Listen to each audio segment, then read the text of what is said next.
Prošle nedelje Demokratska stranka se pohvalila žalbom koju je zajedno sa Ligom socijaldemokrata Vojvodine i Savezom vojvođanskih Mađara uputila Upravnom sudu u Beogradu, a kojim su predložili sudu da se u celosti poništi sednica Skupštine grada Zrenjanina održana 6.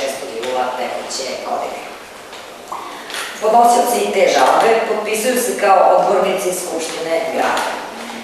Da li misle na istu ovu skupštinu koja je konstituisana 6. jula 2012. godine?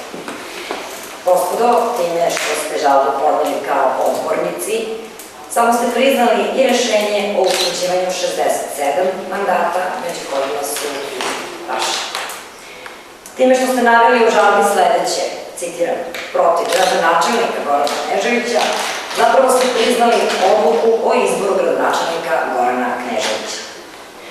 A u delu koji se odnosi na vašu žalbu protiv svih odluka donetih na konstitutivnoj sednici, zapravo ste se žalili na rešenje kojim su potvrđeni i vaši mandati.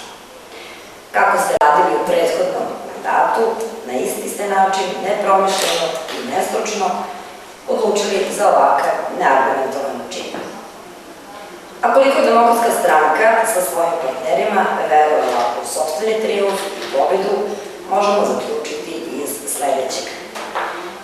Bivši gradonačelnik Mileta Mihajlov otišao je na svoj godišnji odmor 2. jula 2012. godine i imao nameru da ga iskoristi u celosti, dakle trajalo bi do 10. avgusta. 6.